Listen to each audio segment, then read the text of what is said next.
Oi, gente, voltando aqui, esse é o último vídeo do nosso mini curso sobre narrativas negras, e esse vídeo é como se fosse uma continuação do outro. Ou seja, no outro a gente falou sobre a Conceição Evaristo, um pouco da vida dela, um pouco da obra dela, Olhos d'Água, e nesse a gente vai falar um pouco sobre o conto, né, Olhos d'Água, o conto que abre a coletânea de 15 histórias, e que é um conto muito bonito. Infelizmente eu não vou ler ele aqui no vídeo, porque ele é um conto muito extenso, mas eu vou deixar o link aqui embaixo com o conto, então quem quiser ir acompanhando um pouquinho, pode deixar lá aberto e a gente vai fazendo uma análise aqui, tá bom? Mas então, o conto Olhos d'Água, como eu já disse, é o conto que abre a coletânea de histórias, ou seja, ele é o primeiro conto do livro. E assim, no outro vídeo, eu tinha dito, né, que as histórias do livro Olhos d'Água são histórias bastante pesadas. Histórias que, em sua maioria, tem temática sobre morte, sobre violência, prostituição.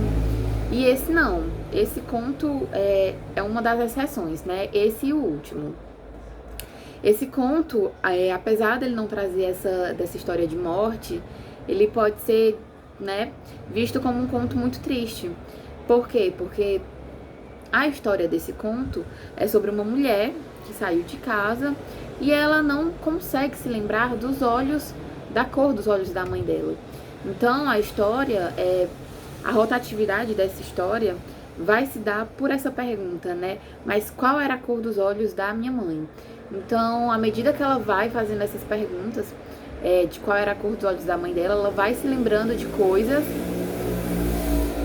que aconteciam no passado dela. Então, ela vai trazendo essas lembranças que ela tinha na infância, ela vai se lembrando de histórias assim que são bem tristes mesmo. E aí, a gente vai vendo isso ao longo do vídeo. Bom, o conto Olhos d'Água, ele é um conto em prosa. Eu acredito que nenhum conto do livro seja em verso, mas todos sejam em prosa. E aí, esse conto Olhos d'Água, como eu já disse, ele é um conto muito triste. Mas por quê? Porque ela não consegue se lembrar da cor dos olhos da mãe dela. E aí, como eu disse, ela vai se lembrando de lembranças da infância dela. Tem algumas aqui que ela fala até assim, eu não sabia, teve uma época que chovia muito lá no nosso barraco e eu tinha muito medo dele cair. Então a minha mãe não sabia o que fazer, ela me abraçava e eu não sabia se eu escutava o barulho da chuva ou se era o choro dela. Tanto é que tem assim, chovia, chorava, chorava, chovia. Então, esse barulho de água que ela escutava na época, ela não sabia se era o choro da mãe dela, se era a água da chuva. Então, você pode perceber daí que as condições de vida delas não eram muito boas.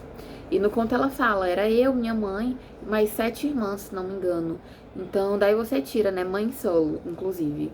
Então, daí você tira, se hoje em dia as coisas já são difíceis, imagine na época, né? Na época que ela escreveu.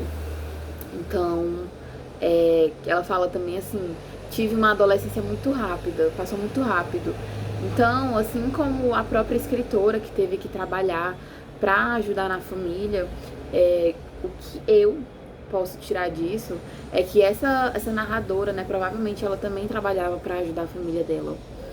E, enfim, tem outra parte também que ela fala, às vezes quando a gente tinha fome, a minha mãe brincava de ser rainha. E aí ela né, deixava que a gente brincasse com ela como se ela fosse uma boneca negra. E a gente, suas princesas. E aí ela fala, né, muitas vezes não tinham o que comer e a nossa mãe, ela tentava cozinhar ali pra enganar a fome. E conseguia. Então, outra temática, né, que a gente pode ver aí. É a temática da fome, da miséria. Eles realmente não tinham o que comer. E era isso, né? Vocês podem ver que as lembranças dela são lembranças bem difíceis, assim, da infância. Não tem lembranças boas, digamos assim, que eu falo, né? Que a gente pode perceber que a mãe tá sempre ali presente, sempre tentando dar um jeito das filhas não sentirem o que ela sentia. Então, nesses momentos de tristeza, quando ela olhava pra mãe dela, ela via, assim, um olhar de choro. E aí, enfim, né? Ela tinha essas lembranças e aí essa pergunta ficava martelando na cabeça dela. Mas que cor eram os olhos da minha mãe? E aí ela não conseguia se lembrar. Até que teve um dia, e essa narradora, ela já tinha saído de casa pra conseguir trabalhar, pra realmente conseguir também ajudar a família, como eu já tinha dito. E aí teve um dia que ela, nessas lembranças, não conseguia se lembrar do olhar da mãe dela e decidiu ir atrás da mãe dela, né, e fazer uma visita. E aí no dia seguinte que ela teve essa ideia, ela pegou um ônibus e foi bater lá. Então, quando ela chegou na casa da mãe dela, a mãe dela começou a chorar. Mas no meu ponto de vista, já não era um choro de tristeza, mas um choro de felicidade por ver que a filha dela estava crescendo, estava com melhores condições de vida que eu digo assim, nem tanto, né? Mas diferente da infância, já era mais diferente, né? E aí a mãe dela começou a chorar. Então foi nesse momento que ela percebeu: ah, então a cor dos olhos da minha mãe são cor de olhos de água. Mas por que olhos de água? Porque as lembranças que ela tinha da mãe dela são dela chorando. Então, pra vocês verem como é uma coisa muito forte, né? E aí ela disse que voltou pra casa, e quando voltou pra casa, tentou, né, fazer essa brincadeira com a filha dela. E a filha dela perguntou: mãe, de que cor são seus úmidos olhos? Né? Então, disso aí você pode perceber que provavelmente a mãe dela ia passar pela mesma coisa, estava passando pela mesma situação, que era uma coisa que passava assim de geração. Porque se a mãe dela tinha os olhos de água, olhos de choro, porque estava ajudando nas dificuldades de casa, e já a filha dela, né, pergunta a mesma coisa, de que cor são seus úmidos olhos, então são úmidos de quê? Provavelmente, né, por tentar fazer a mesma coisa pela filha dela, tentar ajudar.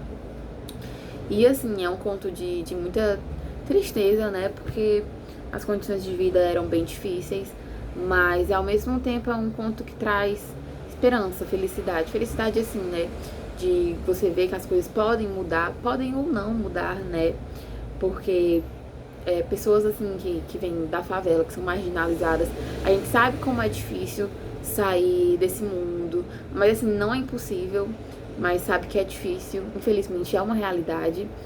E assim, uma questão que esse conto também traz, muito grande, são a questão da mãe solo, né, a questão da mãe que não tem um marido ali pra ajudar e tal, que tem que fazer de tudo pra conseguir dar o sustento das filhas, trabalhar, cuidar da casa. Então, é um conto pesado, mas é um conto assim, não tão pesado em relação aos outros, né? E, enfim, é um conto também que traz muito essa questão de reencontro com a mãe. É um conto muito bonito, vale muito a pena ler. Não só ele, mas todos os outros. E eu vou deixar o link aqui embaixo desse conto que se chama Olhos d'Água. E no mais é isso, gente. Esse foi o nosso mini curso. Foi um mini curso assim mais pra mostrar mesmo, trazer essa introdução desses autores negros, mostrar que a literatura negra é muito mais do que a gente vê nas escolas, que é pouquíssimo, mostrar que assim os negros eles têm uma representatividade muito grande, que ainda não é muito vista, mas que é sim grande, que só tende a aumentar. Então vale muito a pena conhecer e buscar isso. E a gente fica muito feliz de poder trazer isso pra vocês. E a gente espera muito que vocês gostem. No mais é isso. Tchau e até a próxima.